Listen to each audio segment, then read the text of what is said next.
Singkat cerita, suatu saat Umar itu mengalahkan kerajaan itu. Kaisar itu dikalahkan Umar. Saking takutnya lari, mahkotanya itu jatuh. Jatuh disaksikan Suraka.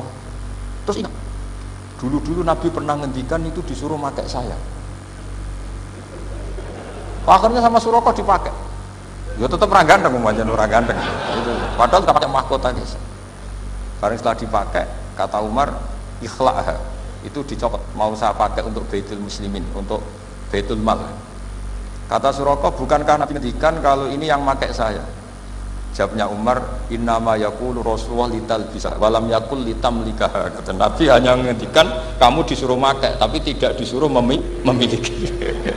Kayak apa Rasulullah kasufnya? Itu kata orang-orang yang pernah ke Turki. Saya belum pernah ke Turki, tapi saya hafal hadis sahih ini. Itu ditulis di masjid Turki itu, la taftahunnal Konstantinia, kamu akan bisa mengalahkan pasukan Konstantinopel. Itu dikalahkan setelah 1000 sekian tahun dari wafatnya Nabi. Kayak apa kasusnya Nabi? Karena Nabi wa ma yantiqu anil hawa in huwa illa wahyu. Coba kalau Nabi kayak pengamat, ngomong apa yang kira-kira terjadi? Wah, itu kan mesti keliru semua karena berdasar akal. Tapi kalau Nabi berdasar apa? Kasuf. Kasuf itu satu kenyataan yang dipertontonkan Allah Subhanahu wa taala. Terus kedua, alamat Nabi itu pakai sandi. Sandi itu sesuatu yang enggak jelas tapi menjadi jelas bagi ahlinya. Saya ulang lagi, sandi itu kayak sandi di militer itu. Atau sandi di KPK itu ada sandinya. Sandi itu ya kata sandi. Saya pernah diceritani Pak Busro Muqaddas ketika ketua KPK itu lucu.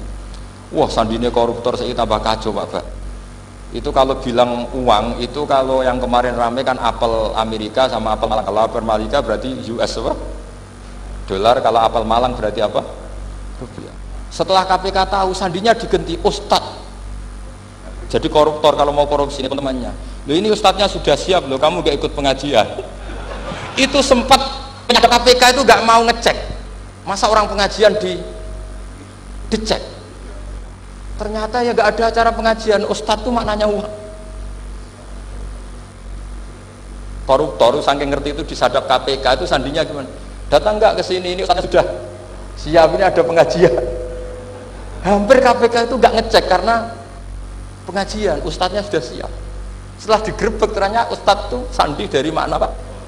Uang, gak kurang ajar gitu, itu Ustadz katanya. Jadi kalau di sini ditangkap KPK berapa Ustadz ini sudah? Ada Habibnya lagi, ada Habib Muhammad ini. Nah, Salman Al-Farisi itu pemikir, dia orang Persia. Di mana-mana orang Persia itu pemikir. Persia itu kalau sekarang ikut Iran. Itu dia ngaji lama sekali sama pendeta-pendeta itu. Kebetulan dia punya pendeta yang belum muharraf, belum muharrif atau belum muharraf. Kalau muharrif orangnya, kalau muharraf itu kitabnya atau bukunya.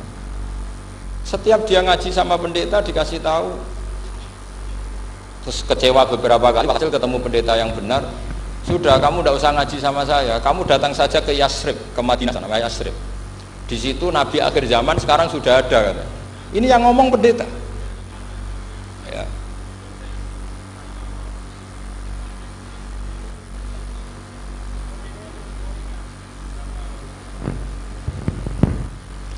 Ya terus sandinya itu 3. Itu aneh semua sandi. Sandinya pertama layak balus sodako. Lalu saya tahu kalau itu Nabi gimana. Pas itu posisi di Babylon. Babylon sekarang ikut Irak. Babylon itu ikut Irak. Dia orang Persia, kira-kira sekarang Iran. Terus dia kerja di Babylon. Kalau sekarang ikut Irak. Makanya ada yang cerita Nabi Ibrahim itu orang Babylon. Berarti orang mana? Irak. Kemudian pindah ke Syam. Kemudian sempat hidup di mana? Makkah. Akhirnya datang. Beliau di Babylon diceritani, terus beliau miskin, terus ada kafilah dari Yasrib, dia bilang saya siap jadi budak Anda asal saya dibawa ke Yasrib. Akhirnya Salman jadi budak, dia di Yasrib jadi budak, demi penelitian tuh dia jadi budak, padahal dia orang pinter sekali, namanya Salman Al-Farisi. Setelah jadi budak dia di Yasrib, suatu saat dia kerja dapat ujroh itu upah, datang ke Rasulullah. Ya Muhammad, manggilnya masih jangkar. Ya Muhammad, saya punya banyak uang. Kamu kan punya sahabat banyak, punya santri banyak. Ini tak sedekahkan ke kamu. Apa kata Nabi? Sahabat dipanggil semua, halumu ilayya, ke sini, ini makan, ini ada sedekah. Terus kata Salman kenangannya, walam ya'khud min hasya'an. Bahkan sebagian riwayat mengatakan falam yamussa. Nabi nyentuh saja gak mau. Karena diistilahkan sedekah. Terus kata Salman, hadhihi wahidah, ini satu alamat. Itu sandi. Gak ada yang tahu kecuali ahli kitab. Setelah seminggu, 2 minggu dapat uang lagi. Ya Muhammad, hadhihi hadiyatun laka, ini hadiah untuk kamu. Nabi langsung ikut dahar. Hadhihi sintan, ini 2. Kalau logika kita pakai pengamat, bedanya apa?